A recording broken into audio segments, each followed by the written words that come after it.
We are now less than 24 hours away from the second presidential debate here in St. Louis.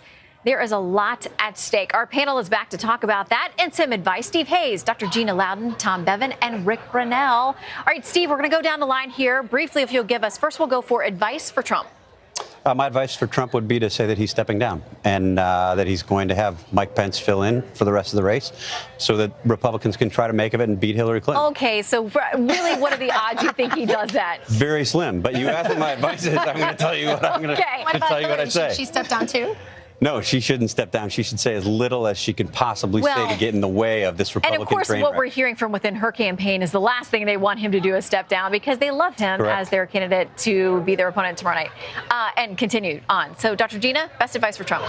I think my best advice to him would be to talk a little bit about what Dr. Jeffress talked about in the beginning of the show, that he has had a spiritual journey, that this is a refining process, that, you put yourself out there like this and you are going to be humbled. My husband's been in politics much of our adult life, and I can tell you it is a humbling experience. I think if he talked about that from that emotional side, that he could connect even more so with the people who already like him and maybe even earn some appreciation from those who don't. And I guess I would offer about the same advice to Hillary, just try to be quiet. Or if she could ever apologize maybe for the things that came out today, if they are indeed confirmed and validated to be true, then maybe she should say something in terms of an apology that, hey, that was pretty insensitive of me to say to the middle class, and to say that I say a different thing on the campaign trail than I'm going to say, to you guys tonight. Tom? I think the first 5 minutes of this debate are going to be the crucial, pivotal moment, and Trump needs to come up with. He has to address it right off the top. He has to come up with a contrite apology, and then he has to make his case and say, look, this is the decision the country faces. My, bad words versus Hillary's actions. Try and spin it around on her and be on offense as quickly as he can be and put it to rest. And Hillary just, she has to stay upright, and I think just, not cough. Not cough. Don't start coughing. Stay upright.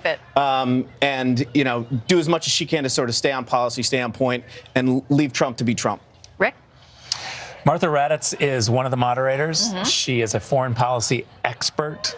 Hillary Clinton is not going to be able to get away with a lot, so Donald Trump should take it on foreign policy right during this debate. He should talk about the fact that she didn't put Boko Haram on the terror list.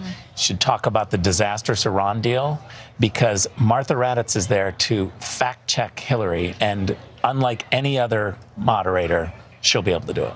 What about if he brings up, and there's this big discussion about whether he's going to bring up some of Bill Clinton's alleged infidelities and other issues, and some say beyond that, I mean, they're more serious than that. And there's the secondary issue of whether she then tried to quiet these women. How does she handle that if it comes up? I think she could talk about what a painful time that was in her marriage. She's alluded to this before. She's done it, I think, rather successfully. I think it would be foolish for Trump to bring it up. It would be like punching a wall if your football team doesn't do well. It might feel good, but it's not going to win you supporters. What he's got to do is expand. You got to talk about Hillary's attack of women. Exactly. It's about what Hillary did to the women subsequently. We got to go for now, but we will be right back. Stick around.